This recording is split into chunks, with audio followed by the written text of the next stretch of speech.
It's happening. The Unrivaled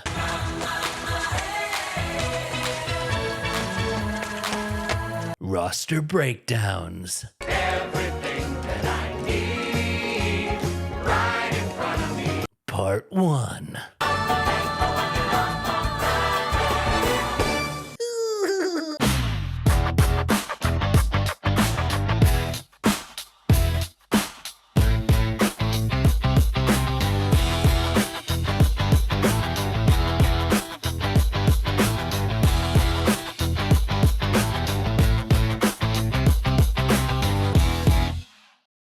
Hello, folks, and welcome to Dummy Run Sports. And today I'm going to be breaking down the 2026 rosters of the Unrivaled 3v3 Women's Basketball League, Part 1. I want to highlight the unbelievable talent that is overflowing each and every team, as well as mention some predictions and things that I am looking forward to seeing once the season begins. So let's start with one of the league's founding players, Breanna Stewart's team. She founded the Unrivaled League last year with fellow superstar Nafisa Collier, so it's only fitting to start with the Mist Basketball Club. Mist BC is stacked with Alana Smith, Alicia Gray, Arika Agumbawale, Lee Uru, Veronica Burton, and of course the aforementioned Stewie. Like I said, these teams are stacked, and to my eyes, this is one of the most balanced rosters in the league this year. Nobody is older than 30, and they have a nice balance between size and speed. Alana Smith is one of my favorite players on the Lynx. She's a fantastic defender who can also be a potent offensive forward. Most importantly, she has great basketball awareness. She is always in the right spot to make the right play, and in a format like 3v3 where there is so much space to play, having a player with great awareness is very valuable. Next, Alicia Gray is one of my favorite players to watch for Atlanta. She won the hearts of basketball fans a few years ago when she won both the three-point and skills challenge during the 2024 All-Star Weekend. She is a terrific shooter, loves to get open, and has an engine that does not stop. Following Alicia, the Mist has Arike Agumbawale, one of the best one-on-one players in the WNBA. She's coming off of a down year where she battled some injuries, and I am sure she is looking to get some of her swagger back in the offseason. And I think that she is built for this format. I expect highlight reel moments from her constantly this season. Breanna Stewart is next, and Stewie is one of the most complete two-way players in the game currently. She is one of the only Liberty players who showed up in the postseason last year, and I was super impressed with how she put the entire team on her shoulders game after game. To have someone who can put a team on their shoulders makes the Mist a very dangerous team.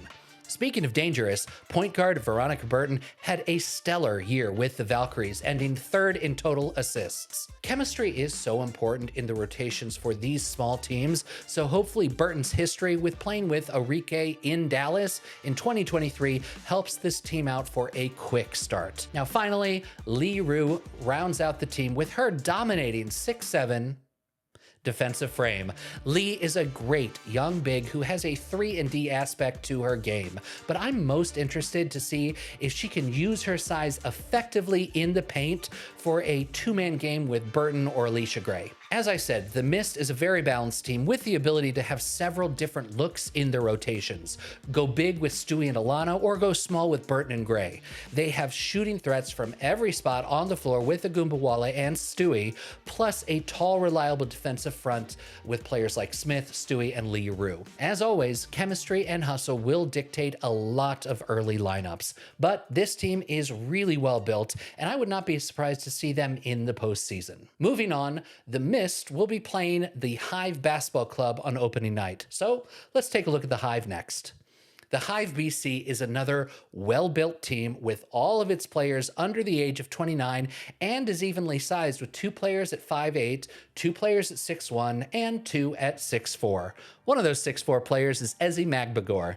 Ezi is a defensive shot-blocking machine. In 2025, she led the entire WNBA in blocks. She was also a top 10 rebounder and had a 50% field goal percentage. The other 6'4" player for the Hive BC is the Valkyries' Monique Billings. Monique is a terrific shooting forward who I expect to be a key outlet option on offense and also have a strong defensive and rebound presence. Moving down in size, Sanaya Rivers delivers a spark both offensively and defensively for this team. She had a great rookie season for Connecticut, leading all rookies in steals. She plays with an edge, and when she gets hot, she can become unconscious. Like I said, I think the thing I like most about her is her hustle and edge she brings. The other rookie for Hive BC is standout Sonia Citron. Sonia Citron has liquid nitrogen in her veins and was only second to Paige Beckers in overall rookie points this past year.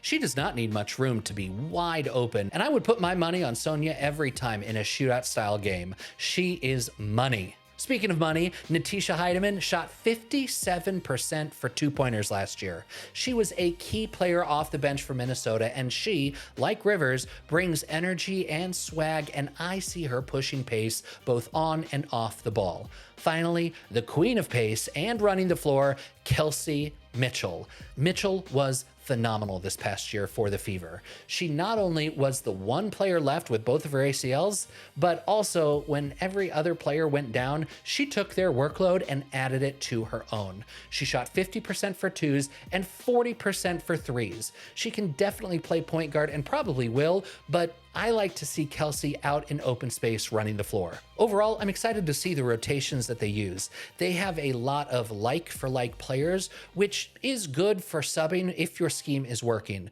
But chemistry and matchups, I think, is what's going to reveal the nuances between these lineups for this team. I can picture this team early on finding the hot hand every night and then leaning on that player due to their youth and hustle. The next matchup on opening day is Vinyl versus Laces. So let's take a look at the Vinyl Basketball Club. Vinyl BC has a bit of a legacy to live up to. They were the runners-up in last year's inaugural season, and not that the players are all the same, but still, this team can live up to expectations because it is a monster of a team. As one of the more older, experienced teams, they have 4 of their 6 players being older than 30, and 4 of their 6 players also being over 6'2". Possibly one of the most iconic bigs in the league, Brittany Griner stands above most. With an EFG percentage of 53% and finishing top 6 in blocks, BG is unstoppable in the paint both on offense and defense. Her dream teammate, Ryan Howard, is also on Vinyl BC, and Howard is a dream teammate. It's all about the wordplay. In 2025, she was top 20 in points and assists and was a backbone for Atlanta. She is an elite two-way player who can go one-on-one against any player both with or without the ball. Ryan Howard was on the Vinyl last year alongside Dearica Hamby, who returns again this year. Dearica Hamby is a beast, and she is at the top of her game. Last year, she shot just under 60% effective field goal percentage with the LA Sparks. She is your textbook two-man pick and roll forward whose technique in the paint is perfection. Top 5 in points, top 6 in rebounds, top 20 in assists, second in steals, and number 1 in two-pointers. And yeah, that's above Asia Wilson. She is elite. Next up, Ray Burrell played with Hamby in LA this past year, and I think 3v3 is going to look really good on Ray. Ray's motor just does not stop. She's a pure energy player who does a little bit of everything, and more importantly, you can ask her to go do anything, and she's going to go do it. To finish off the Vinyl, we have 2 more high-octane shorties, guards Erica Wheeler and Courtney Williams. Wheeler is one of the more seasoned vets in the league, and her reliability across the board is what stands out to me. She's a great shooter, great ball mover, great playmaker, great gamer. She's seen it all, and in big moments, the ball needs to be in her hands. The other reliable point guard for Vinyl BC is Courtney Williams. Courtney Williams is a downright stud. Number 2 in assists this last year, top 15 in defensive rebounds, and top 10 in steals, and she makes buckets in big moments. Vinyl BC is built to go far, and with this veteran roster, I wouldn't be surprised to see them get out to a hot start. Not only that, I see them being able to play in many different ways. BG, Ryan Howard, and Hamby all play good defense, and they all play it a little bit differently. 3v3 favors offensive play, so if you're able to find good defensive matchups, you're going to be able to have an advantage. And finishing up the afternoon time slot on opening day is the Laces. And remember when I said it's good to have defensive matchups? So if you're able to find good defensive matchups, you're going to be able to have an advantage. Yeah, this team is why, because Laces BC is all offense, starting with Alyssa Thomas. Enough said. She led the WNBA in assists this last year by 100 more assists than the next player. Insane. Every triple-double record she crushed last year, all while being top 20 in points and top 5 in steals. The Laces would be unstoppable with AT and just one shooter, and spoiler alert, they have more than just one. Jackie Young, the Abbott to Costello, the Knuckles to Sonic, the Jackie Young to Asia Wilson. Jackie finished top 10 in points this year. She also finished top 10 in steals and top 10 in assists. Both AT and Jackie make the players around them better. So I'm excited to see how they can combine their powers and elevate each other's game. By your powers combined, I am Captain Planet! Not to be outdone by Jackie Young, Naz Hillman finished number 2 in two-pointer percentage. 64% is demonic. Not only that, she is a rebounding machine, hustling for offensive and defensive boards. Naz had a great point guard in Atlanta by the name of Jordan Canada, and oh yeah, guess what? She's on this team too. Jordan Canada did miss some games this past year due to injury, but I think she's going to be a great complement to Alyssa Thomas.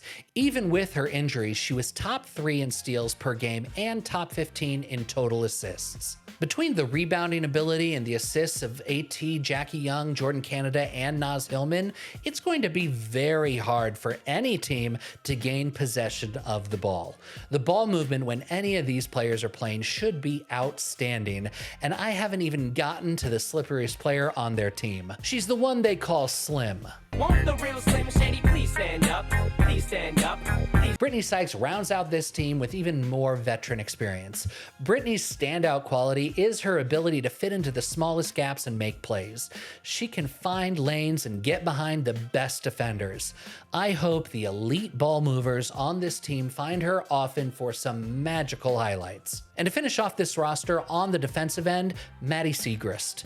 Maddie had as good of a year as anyone could have in Dallas this year, and I think it's fair to say that she reminds me of a young Alana Smith, a good defensive forward who is an excellent shooting threat. She finished with a top 20 EFG percentage this last year, and you start to see the pattern with this team, right? It's all offense. And while the Laces' strength is very much tilted towards the offensive side of the game, with steals and rebounds, this team is going to be very hard to get more than one attempt against at a time.